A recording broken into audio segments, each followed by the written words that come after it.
जय हिंद। आज के इस क्लास में हम लोग कवर करेंगे BA third year 5th semester में जो आपका एग्ज़ाम होने वाला है होम साइंस गृह विज्ञान का। ठीक है, पेपर का नाम क्या है? तो पेपर का नाम है आपके कपड़ों की सतह का अलंकरण। ठीक है, आपके एडमिट कार्ड पर भी लिखा होगा, इंग्लिश में लिखा होगा सरफेस ऑर्नामेंशन ऑफ फैब्रिक्स। ठीक है, या तो फिर हिंदी में लिखा होगा कपड़ों की सतह का अलंकरण। ठीक है, याद रखेंगे। प्लेलिस्ट इन डिस्क्रिप्शन बॉक्स, इसके पहले जितने भी क्लास हुए हैं, ठीक है, उसके क्लास आपको प्लेलिस्ट में मिल जाएगा। इस क्लास को अटेंड करने के बाद, क्योंकि ये क्लास मोस्ट इम्पोर्टेंट है, ठीक है, वेरी वेरी मोस्ट इम्पोर्टेंट है। शुरू में थोड़ा नॉर्मल क्वेश्चन है, लेकिन 10-15 क्वेश्चन के बाद काफ़ी अच्छे अच्छे क्वेश्चन है जो आपकी परीक्षा में आएंगे 100%। ठीक है, तो लास्ट तक ज़रूर देखिएगा प्रश्न को, और इस क्लास को अटेंड करने के बाद प्लेलिस्ट में जा कर के सभी क्लास को अटेंड करिएगा। ठीक है, इसमें कुल आपके total 50 most important objective question answer हैं। चलिए स्टार्ट करते हैं आज की क्लास। देखते हैं इसमें पहला प्रश्न क्या पूछा है। पहला प्रश्न आपका पूछा है क्षारीय प्रतिकर्मक का बुरा असर पड़ता है। तो क्षारीय प्रतिकर्मक का बुरा असर ऊनी एवं रेशमी वस्त्रों पर पड़ता है। ठीक है, चलिए अगला प्रश्न क्या है आपका। दूसरा प्रश्न आपका इसमें पूछा है नीली स्याही का दाग छुड़ाने के लिए क्या करते हैं, बताइए। नीली स्याही का दाग छुड़ाने के लिए वस्त्रों को साबुन पानी के साथ और दाग पर नमक नींबू रगड़े। ठीक है, दाग को कच्चे दूध से धोएं। ठीक है, ऑप्शन नंबर डी इसमें करेक्ट है, उपयुक्त सभी। चलिए अगला प्रश्न आपका क्या है। तीसरा प्रश्न पूछा है इसमें पसीने के दाग आते हैं, बताइए कैसे आते हैं भैया, किसके अंतर्गत आते हैं आपके। तो जो पसीने के दाग होते हैं वह प्राणिज वर्ग के अंतर्गत आते हैं, ऑप्शन नंबर ए हो जाएगा। ठीक है, अब आप लोग बुक से और यूपीएस से तैयारी कर रहे होंगे। ठीक है, तो आप लोगों को यूट्यूब पर भी पढ़ना अनिवार्य होता है। इससे क्या होता है कि आप लोगों का रिवीजन हो जाता है और मोस्ट इम्पोर्टेंट जो प्रश्न होते हैं वो यूट्यूब पर आपको मिल जाते हैं। ठीक है, तो आप लोग क्लास हमेशा किया करिए। ठीक है, यूपीएस से भी पढ़ा करिए, बुक से भी, और यूट्यूब पर भी पढ़ा करिए। चलिए चौथा प्रश्न आपका क्या है। गेहूँ के चोकर का सत्य या फिर सत्तू हो सकता है। ठीक है, टाइपिंग में गलती हो सकती है, तो सत्य या फिर सत्तू होगा। तो गेहूं के चोकर का जो सत्य होता है वह साधारण प्रकार का शोधक पदार्थ होता है, ऑप्शन नंबर बी है। चलिए अगला प्रश्न आपका है, पांचवा नंबर है वसीय अम्लों के लवण को कहा जाता है। वसीय अम्लों के लवण को साबुन कहा जाता है, ऑप्शन नंबर डी करेक्ट हो जाएगा। ठीक है, चलिए अगला प्रश्न आपका क्या पूछा है। छठा नंबर है शोधक पदार्थों का उपयोग किया जाता है, बताइए शोधक पदार्थों का उपयोग किसमें किया जाता है। तो गंदे एवं मैले वस्त्रों को स्वच्छ करने में, ऑप्शन नंबर ए करेक्ट हो जाएगा छठे का। चलिए 7 नंबर प्रश्न आ गया आपका। 7 नंबर पूछा है आपका मांड लगा सूती वस्त्र पर, तो बताइए कीटाणु लग जाते हैं, फफूंद लग जाते हैं, कीड़े लग जाते हैं या विषाणु लग जाते हैं। तो जो मांड लगे सूती वस्त्र होते हैं उस पर फफूंद लग जाते हैं। ठीक है, अब ये फफूंद क्या होते हैं सर, तो जो लोग गांव से होंगे उससे क्या बोलते हैं कि काई लग गया है। ठीक है, इस तरह से काई बोलते हैं, तो इसे साइंटिफिक यानी साइंस के भाषा में फफूंद बोला जाता है। ठीक है, हरे हरे या फिर सफ़ेद सफ़ेद के जो होते हैं छोटे छोटे, गांव के भाषा में इसे काई बोलते हैं, साइंस की भाषा में इसे आप फफूंद समझ सकते हैं। ठीक है, चलिए अगला प्रश्न आपका क्या है इसमें देख लेंगे। देखिए 8वां नंबर प्रश्न आपका पूछा है प्रयोग के पश्चात वस्त्रों की क्या होनी चाहिए। तो प्रयोग के बाद वस्त्रों की ब्रश से झाड़कर धूप हवा दिखाकर संग्रह करना चाहिए, ऑप्शन नंबर बी करेक्ट हो जाएगा। ठीक है, चलिए प्रश्न नंबर 9 आ गया है आपका। इसमें क्या पूछा है देखिए कीटनाशक दवा है। यहाँ से वेरी वेरी मोस्ट इंपॉर्टेंट सभी प्रश्न आपको मिलेंगे जो आपके परीक्षा में 100% आने वाले हैं। ठीक है, लास्ट तक देखिएगा, ध्यान से देखिएगा, सभी प्रश्न बहुत ही महत्वपूर्ण है। ठीक है, इसमें जो नोट्स हैं इसको मिस मत करिएगा। ठीक है, नोट्स को आप लोग स्क्रीनशॉट लेकर रख लीजिएगा या तो आप इसे अभी नोट कर लीजिए। ठीक है, चलिए 9वां नंबर प्रश्न क्या है आपका। कीटनाशक दवा है, कीटनाशक दवा क्या है, तंबाकू, कपूर, डीडीटी या फिर सूखी नीम की पत्तियां। तो डीडीटी जो है यह कीटनाशक दवा है। ठीक है, अब डीडीटी क्या होता है सर, डीडीटी का फुल फॉर्म क्या होता है।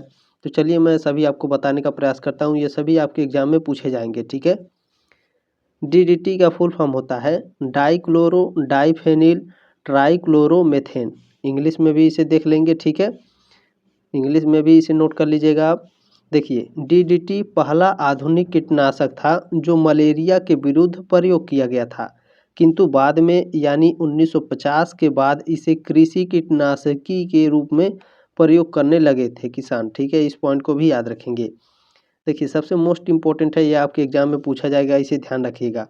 डीडीटी को पहली बार 1874 में ऑस्ट्रेलियाई रसायनज्ञ ओथमर जिडलर द्वारा संश्लेषित किया गया था। ठीक है, डीडीटी की कीटनाशक क्रिया की खोज 1939 में स्विस रसायन पाल हरमन मूलर ने की थी। ठीक है, मोस्ट इम्पोर्टेंट है, दोनों याद रखिएगा।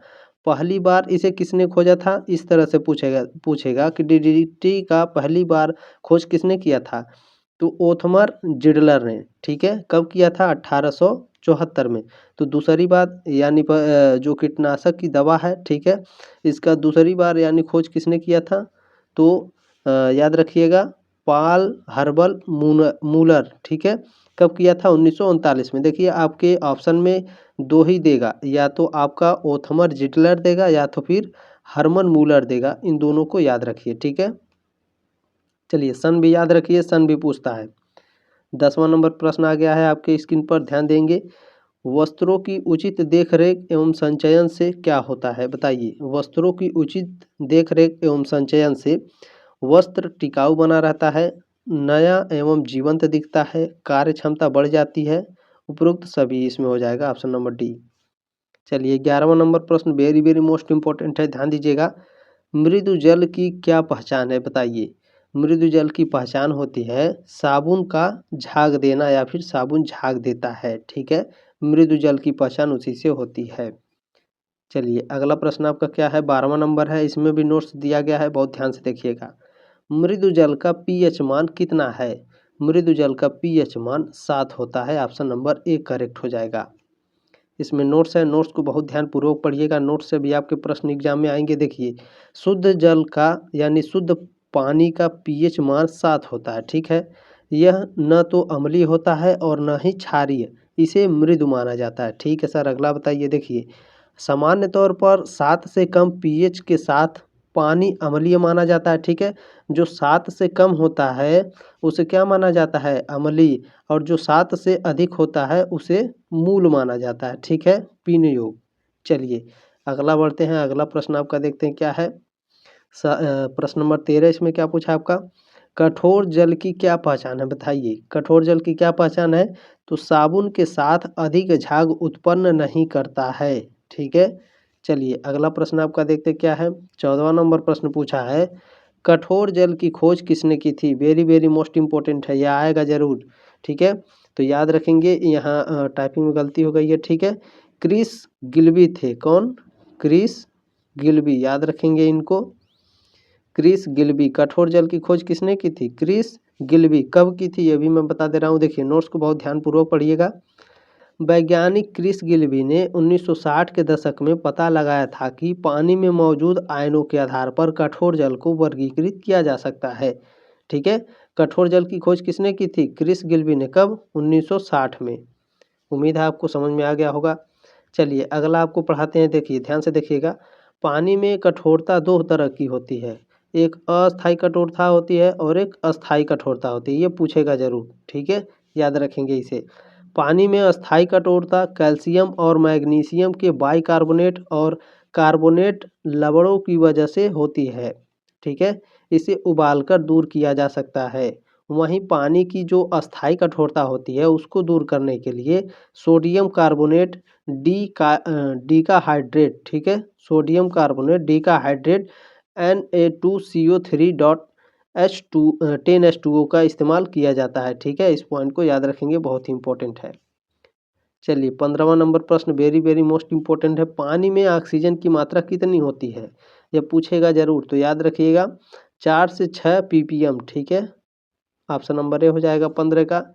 इसमें मैं नोट्स को पढ़ा रहा हूँ, ध्यान से पढ़िएगा। देखिए, पानी में ऑक्सीजन की मात्रा 33% होती है, या तो देखिए 4 से 6 ppm की जगह ये पूछता है। ठीक है, 33% होती है, इस पॉइंट को भी याद रखेंगे, इसलिए मैंने यहाँ पर नोट किया। ठीक है, पानी का रासायनिक फार्मूला क्या होता है, H2O। पानी में स्वतंत्र रूप से घुली ऑक्सीजन की मात्रा लगभग 10 मिलीग्राम प्रति लीटर होती है। इस पॉइंट को याद रखिएगा। ट्यूबवेल के पानी में लगभग 3 मिलीग्राम प्रति लीटर ऑक्सीजन होती है, इसीलिए गांव के लोग ज़्यादा स्वस्थ होते हैं। ठीक है। प्रश्न नंबर 16 आपका पूछा इसमें, सबसे अच्छा जल कौन सा है? बारिश का, नदी का, नाले का या सभी का? तो सबसे अच्छा जल जो होता है बारिश का होता है। 16 का ऑप्शन नंबर ए हो जाएगा। चलिए अगला प्रश्न आपका देखते हैं। 17वां नंबर क्या पूछा है? पीने के पानी में कौन सी गैस पाई जाती है? बताइए, वेरी वेरी मोस्ट इंपॉर्टेंट, ये आएगा जरूर, इसे नोट कर लीजिए। पीने के पानी में क्लोरीन गैस पाई जाती है। ऑप्शन नंबर ए करेक्ट हो जाएगा। 18वां नंबर प्रश्न क्या पूछा है? पानी का रंग कैसा होता है? बताइए, पानी का रंग कैसा होता है? कुछ लोग कहते हैं पानी का रंग ही नहीं होता है, ठीक है, लेकिन उनको बता दीजिए मामूली नीला रंग होता है। ठीक है, ये हमको पढ़ाया जाता है होम साइंस के अंतर्गत। चलिए अगला प्रश्न क्या है आपका? चलिए प्रश्न नंबर 19 आपका इसमें पूछा है, पानी का मोल अंश कितना होता है? यानी पूछ रहा है H2O का, ठीक है, H2O का मोल अंश कितना होता है? तो ऑप्शन नंबर ए इसमें करेक्ट है आपका, 0.982 पानी का मोल अंश होता है। याद रखेंगे, बहुत ही इंपॉर्टेंट है। ठीक है, इसे भी याद रखेंगे। पानी के एक मोल में 6.02 गुणे 10 पे पावर 23, ठीक है, 10 पे पावर 23 अणु मौजूद होते हैं। इस पॉइंट को याद रखिएगा, ये भी सूत्र आपके एग्जाम में आएगा। ठीक है। चलिए 20 नंबर प्रश्न क्या है? कठोर जल का पीएच मान कितना होता है? कठोर जल का पीएच मान 8.5 होता है। चलिए अगला आपका क्या पूछा है? 21 नंबर प्रश्न, इस वेरी वेरी मोस्ट इंपॉर्टेंट है। नोट्स भी इसमें दिए गए हैं, ये आएगा 100%, इसे लिख लीजिएगा, स्क्रीनशॉट लेकर रख लीजिएगा। ठीक है। पानी की शुद्धता का मात्रक क्या है? बताइए, टोटल डिसॉल्वेड सॉलिड्स या फिर टाइप स्किट स्केलम या फिर दोनों होते हैं। तो पानी की शुद्धता का जो मात्रक होता है टोटल डिसॉल्वेड सॉलिड्स होता है। ठीक है, 21 का ऑप्शन नंबर ए करेक्ट हो जाएगा। अब आपके एग्जाम में पूछेगा TDS, ठीक है, TDS का फुल फॉर्म बताइए। तो ध्यान रखिएगा, TDS को ही टोटल डिसॉल्व्ड सॉलिड्स कहते हैं। ठीक है, देखिए नोट्स को बहुत ध्यानपूर्वक पढ़िएगा। यहाँ पे पानी की शुद्धता को टोटल डिसॉल्वेड सॉलिड्स TDS में मापते हैं। आपके एग्जाम में पूछेगा पानी किस में मापते हैं? तो पानी सर TDS में बताए थे, TDS में मापते हैं। तो TDS का फुल फॉर्म क्या होता है? तो टोटल डिसॉल्वेड सॉलिड्स होता है। ठीक है, इस पॉइंट को याद रखेंगे। चलिए आगे देखिए, एक रिपोर्ट में ब्यूरो ऑफ इंडिया स्टैंडर्ड्स के मुताबिक अगर 1 लीटर पानी में यानी TDS, ठीक है, टोटल डिसॉल्वेड की मात्रा 500 मिलीग्राम से कम है तो ये पानी पीने योग्य है। ठीक है, याद रखेंगे, यानी TDS का 1 लीटर यानी 500 मिलीग्राम से कम है। ठीक है, तो याद रखेंगे क्या होगा? 1 लीटर पानी में 500 मिलीग्राम से TDS कम है तो क्या है? वह पानी पीने योग्य है। याद रखेंगे TDS का फुल फॉर्म, बहुत ही इंपॉर्टेंट है। चलिए अगला प्रश्न देखते हैं। आपका 22 नंबर क्या पूछा है? जल वाष्प किसे कहते हैं? तो जल वाष्प पानी ऊपर उड़ने की क्रिया को जल वाष्प कहते हैं। ठीक है, यदि आप खाना बनाते हैं गैस पर या फिर चूल्हे पर, ठीक है, तो उस पर आप लोग भगोना रखते हैं। ठीक है, भगोने में क्या होता है? पानी रखते हैं, चावल रखते हैं, दाल रखते हैं, तो इसमें से ये क्या होता है? भाप बनकर उड़ता है। तो जल वाष्प किसे कहते हैं? तो ऊपर उड़ने की क्रिया को कहते हैं। चलिए समझाने के लिए थोड़ा आसान भाषा का प्रयोग कर रहे हैं, तो आप लोग मैनेज करिएगा। ठीक है, चलिए 23 नंबर प्रश्न है, कुओं को पानी कहाँ से मिलता है? कुओं को पानी भौम जल, ठीक है, यानी भूजल और वर्षा जल, ठीक है, भौम नहीं होगा, भूजल होगा। ठीक है, भौम जल या फिर भूमि जल और वर्षा जल दोनों से मिलता है। ऑप्शन नंबर सी करेक्ट हो जाएगा। चलिए अगला प्रश्न इसमें क्या पूछा है? आपका 24 नंबर, जल को वाष्प अवस्था में कैसे बदला जा सकता है? तो जल को वाष्प अवस्था में अभी मैंने बताया कैसे बदला जा सकता है, गर्म करके। ठीक है, 24 का ऑप्शन नंबर ए करेक्ट हो जाएगा। चलिए 25 नंबर आपका क्या पूछा इसमें?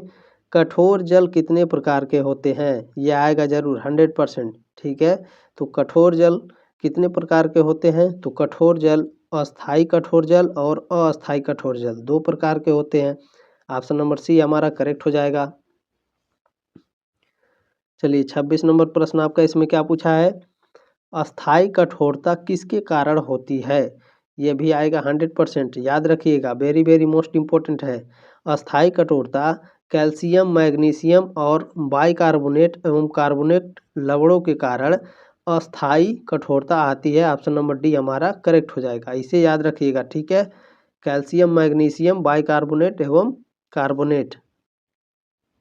चलिए 27 नंबर क्या है, 27 नंबर प्रश्न। मृदु जल कितने प्रकार के होते हैं? ये आपके एग्जाम में आएगा, ठीक है। 100% याद रखेंगे। मृदु जल 2 प्रकार के होते हैं, वर्षा का जल और आसूत जल। ऑप्शन नंबर सी हमारा करेक्ट हो जाएगा। अगला प्रश्न आपका क्या है, 28 नंबर प्रश्न है, वेरी वेरी मोस्ट इंपॉर्टेंट है। ये आएगा जरूर 100% सभी प्रश्न, ठीक है। याद रखेंगे, मैंने कहा था शुरू में जो लास्ट में प्रश्न होंगे बहुत इंपॉर्टेंट होंगे। देखिए, भारी जल की खोज किसने की है? तो भारी जल की खोज हेराल्ड सी यूरे ने की है, ठीक है। कभी कभी आपके एग्जाम में सी नहीं लिखता है, हेराल्ड यूरे लिखता है, तो इस पॉइंट को भी याद रखेंगे, ठीक है। भारी जल की खोज किसने की थी? हेराल्ड यूरे। मैं नोट्स को पढ़ा रहा हूँ, बहुत ध्यानपूर्वक देखिएगा, स्क्रीनशॉट लेकर इसे रख लीजिएगा, या तो आप इसे अभी नोट कर लीजिए, ठीक है। देखिए, भारी जल की खोज सबसे पहले 1931 में हेराल्ड यूरे ने की थी। आपके एग्जाम में पूछता है भारी जल की खोज किस सन में हुई थी, तो 1931 में। अगर आप ध्यान से पढ़े रहेंगे तभी आप इस प्रश्न का उत्तर दे पाएंगे, हवा में पढ़ेंगे तो उत्तर नहीं दे पाएंगे, ठीक है। चलिए, भारी जल का उत्पादन पहली बार 1932 में हुआ था, ठीक है। 1931 में भारी जल की खोज हुई, 1932 में भारी जल का उत्पादन पहली बार हुआ था। देखिए, भारी जल को ड्यूटेरियम ऑक्साइड भी कहा जाता है। आपके एग्जाम में पूछता है कि भारी जल किसे कहा जाता है, तो ड्यूटेरियम ऑक्साइड को भारी जल कहा जाता है। ये भी याद रखिए, ड्यूटेरियम हाइड्रोजन ड्यूटेरियम हाइड्रोजन का एक आइसोटोप है, ठीक है। ड्यूटेरियम के नाभिक में एक प्रोटॉन और एक न्यूट्रॉन होता है। आपके एग्जाम में पूछता है ड्यूटेरियम के नाभिक में क्या होता है, वहाँ पर इलेक्ट्रॉन भी देता है ऑप्शन में, तो आप ध्यान से याद रखिए, प्रोटॉन और न्यूट्रॉन केवल 2 ही होते हैं ड्यूटेरियम के नाभिक में, ठीक है। चलिए अगला नोट से ध्यान दीजिएगा, भारी जल का रासायनिक नाम भी पूछता है, तो D2O, ठीक है, याद रखेंगे। भारी जल का सूत्र क्या है, D2O, ठीक है। चलिए, ड्यूटेरियम के 2 परमाणु और ऑक्सीजन का एक परमाणु मिलकर भारी जल का एक अणु बनाते हैं, ठीक है। ड्यूटेरियम के 2 परमाणु और ऑक्सीजन का एक परमाणु मिलकर क्या बनाते हैं, भारी जल का एक अणु बनाते हैं। प्रश्न नंबर 29 आपका पूछा है, भारी जल का दूसरा नाम क्या है? देखिए, ऊपर मैंने पढ़ाया आपको, अगर आपको याद है तो बताइए। भारी जल का दूसरा नाम क्या है? ड्यूटेरियम है। ऑप्शन नंबर 1 करेक्ट हो जाएगा, ठीक है। हवा में बिल्कुल मत पढ़िएगा, बहुत ही इम्पोर्टेंट प्रश्न है, ठीक है। 30 नंबर प्रश्न क्या है आपका, साधारण जल के कितने भागों में एक भाग भारी जल का होता है? तो साधारण जल के 700 भागों में 7000 भागों में एक भाग भारी जल का होता है, ठीक है। साधारण जल में कितने भागों का एक भाग भारी जल होता है? तो साधारण जल में 7000 भागों के, ठीक है, 7000 भागों में एक भाग भारी जल होता है। बहुत ही इंपॉर्टेंट प्रश्न है। चलिए 31 नंबर प्रश्न क्या है आपका, जल को जीवाणु रहित बनाने के लिए कौन सा पदार्थ डालते हैं? तो जल को जीवाणु रहित बनाने के लिए विरंजक चूर्ण डालते हैं। ऑप्शन नंबर ए करेक्ट हो जाएगा। 32 नंबर प्रश्न क्या है, जल वाष्प होने के बाद क्या शेष रह जाता है? यदि जल वाष्प हो गया तो क्या शेष रह जाएगा? तो नमक शेष रह जाएगा। ऑप्शन नंबर ए हमारा करेक्ट हो जाएगा। अगला प्रश्न क्या है, 33 नंबर प्रश्न है, वायु में जल कैसे प्रवेश करता है? बताइए। अगर ये हमारा वातावरण है, ठीक है, हमारा वातावरण है ये, अब इसमें बताइए, ये वायु है, इसमें जल कैसे प्रवेश करेगा? अभी मैंने आपको बताया कि आपके पास गैस है या तो फिर चूल्हा है, ठीक है, इस पर आप भगोना रखेंगे, इसमें आप पानी रखेंगे, नीचे से जब आग लगेगा इसमें, ठीक है, तो ये क्या होता है, भाप बन जाता है, ठीक है। पानी क्या बन जाता है, भाप बन जाता है। तो ये भाप क्या है, भाप हमारा पानी होता है, ठीक है। तो पानी वायु में कैसे मिल गया, भाप के द्वारा मिल गया, ठीक है। कैसे मिल गया, वाष्पन व संघनन द्वारा, ठीक है। वाष्पन व संघनन द्वारा जो हम बनाते हैं खाना, ये क्या है, वाष्पन है, ठीक है। संघनन क्या होता है कि जैसे हो गया आपका नदी नाला, ठीक है, या फिर तालाब हो गया, उसमें जो ऑटोमेटिक, उसमें जो ठंडी में आप लोग देखेंगे ठंड के दिनों में, ठीक है, उसमें से वाष्प बन के उड़ते हैं, तो वो क्या हो गया, संघनन होता है, ठीक है। ऑप्शन नंबर ए हमारा करेक्ट हो जाएगा 33 का। अगला प्रश्न आपका क्या है, ध्यान से देखिएगा। चूने का रासायनिक सूत्र क्या है? चूने का रासायनिक सूत्र होता है CaOH का होल ट्वाइस, ठीक है। मैं यहाँ लिख कर दे देता हूँ, आपके एग्जाम में इस तरह से पूछा जाएगा, CaOH का होल ट्वाइस, ठीक है, इस तरह से देगा चूने का रासायनिक सूत्र। और एक सूत्र और होता है चूने का, देखिए चूने का रासायनिक सूत्र दो तरह से पूछेगा, एक इस तरह से देगा, ठीक है। दोनों चूने का रासायनिक सूत्र होता है। अब दोनों कैसे होता है सर, तो दोनों मैं आपको अच्छी तरीके से समझाने वाला हूँ, ठीक है। ध्यान से देखिएगा, देखिए नोट्स को बहुत ध्यान से देखिएगा, ये आपके बहुत काम आएगा, ठीक है। देखिए चूने का रासायनिक सूत्र क्या होता है, CaO। जब आपके एग्जाम में पूछेगा, या तो चूने का रासायनिक सूत्र पूछेगा तो ये वाला देगा, या तो फिर आपके ऑप्शन में ठीक है, या तो फिर ये आपके लिख के देगा एग्जाम में CaO, या तो फिर इस तरह से लिख करके देता है CaOH का होल ट्वाइस, ठीक है। तो दोनों में से कोई एक देगा, तो जैसे एक दिया है तो एक लगा दिए हम, ठीक है। ये भी दे सकता है, इसे भी याद लगाइएगा। अब ये कैसे होता है, देखिए ध्यान दीजिए। चूने का रासायनिक सूत्र CaO होता है।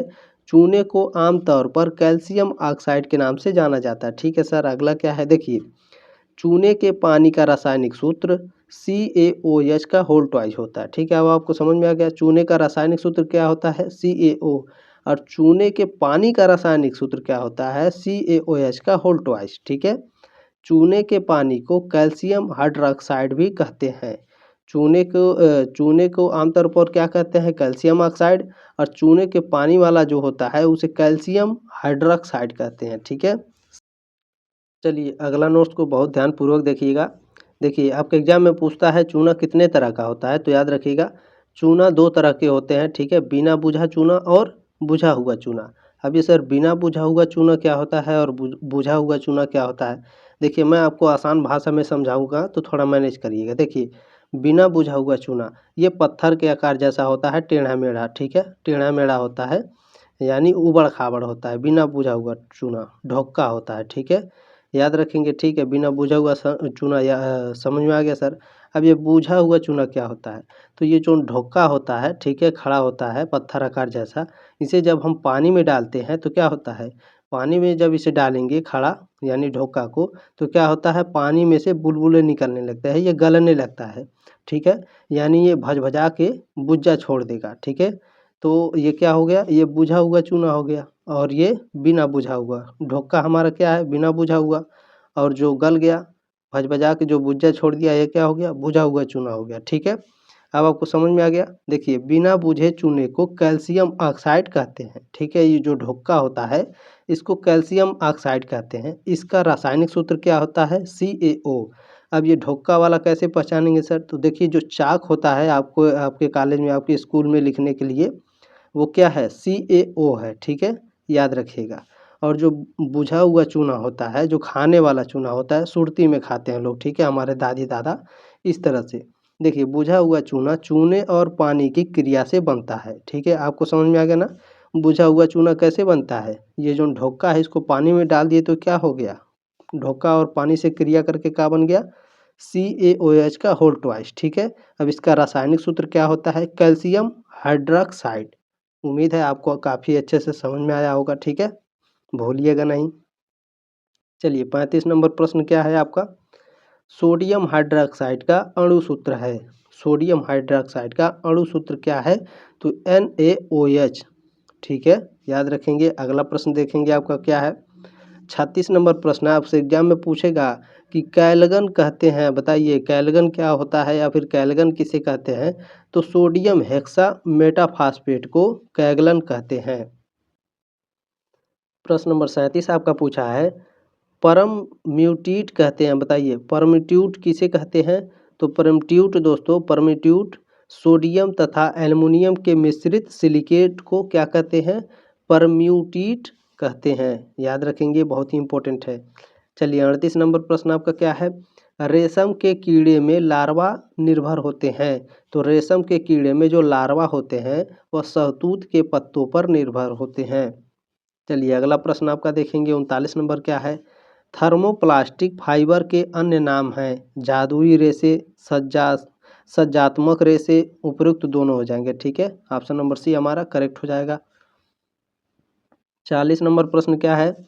पॉलिस्टर रेशे उपयोग किया जाता है, जो पॉलिस्टर का रेशा होता है उसको उपयोग किया जाता है तो डेक्रोन, टेरेन और टेरेलिन में। ऑप्शन नंबर डी हमारा करेक्ट हो जाएगा। 41 नंबर प्रश्न क्या है? पॉलिस्टर रेशा के मुख्य तत्व कौन है? तो पॉलिस्टर रेखा के जो मुख्य तत्व होते हैं पेट्रोलियम, कोयला, वायु, पानी, ये सभी होते हैं। ऑप्शन नंबर डी हमारा करेक्ट हो जाएगा। प्रश्न नंबर 42 आपका पूछा है, लान के आकर्षण गुणों में कौन शामिल है? मौसम अवरोधक, विस्तार व ऊंचाई, मुलायम हाथ, वीकिंग। तो ऑप्शन नंबर डी हमारा करेक्ट हो जाएगा, उपरोक्त सभी। प्रश्न नंबर 43 आपका पूछा है, आयरलैंड लिनन निर्माण का केंद्र बना। तो यह 1685 ईस्वी में बना था, ठीक है, याद रखेंगे, इंपॉर्टेंट प्रश्न है। अगला देखेंगे 44 नंबर क्या है आपका? आसानी से दाग छुड़ाने वाले वस्त्र हैं नायलॉन, सूती, ऊनी या रेशमी। तो आसानी से दाग छुड़ाने वाले जो वस्त्र होते हैं वह नायलॉन होते हैं। ऑप्शन नंबर ए हमारा करेक्ट हो जाएगा। अगला प्रश्न क्या है? 45 नंबर, परिधानों के आरोग्य संबंधी रिपों का मानव स्वास्थ्य पर क्या प्रभाव पड़ता है? तो प्रत्यक्ष प्रभाव पड़ता है। ऑप्शन नंबर ए करेक्ट हो जाएगा। 46 नंबर प्रश्न क्या है? व्यक्तित्व के प्रकार हैं, बताइए, ये पूछेगा आपके एग्जाम में जरूर। तो व्यक्तित्व के 3 प्रकार होते हैं। ऑप्शन नंबर सी हमारा करेक्ट हो जाएगा। प्रश्न नंबर 47 आपका पूछा है, व्यक्तित्व की अवस्था है। तो व्यक्तित्व की अवस्था शैशव, बाल्य और किशोर, ये तीनों अवस्था होती है। ऑप्शन नंबर डी करेक्ट हो जाएगा। 48 नंबर प्रश्न क्या है? परिधान के चुनाव को प्रभावित करने वाला तत्व है। तो परिधान के चुनाव करने वाले जो प्रभावित तत्व होते हैं वह जनसंख्या, आवास में परिवर्तन और आय में वृद्धि, ये तीनों होते हैं। ऑप्शन नंबर डी करेक्ट हो जाएगा। 49 नंबर प्रश्न है, शहरी ग्राम के मध्य दूरी कम होने का श्रेय जाता है। तो यह भिन्न भिन्न जाता है। ऑप्शन नंबर ए करेक्ट हो जाएगा। प्रश्न नंबर 50 है, वस्त्र व्यक्ति के व्यक्तित्व को कहते हैं। तो वस्त्र व्यक्ति के व्यक्तित्व को क्या कहते हैं? द्विगुणित कहते हैं। ऑप्शन नंबर ए करेक्ट हो जाएगा, ठीक है। इसका पीडीएफ पाने के लिए तो आप लोग क्या करेंगे, ठीक है, पीडीएफ पाने के लिए टेलीग्राम ग्रुप का लिंक दिया गया है डिस्क्रिप्शन बॉक्स में, ठीक है।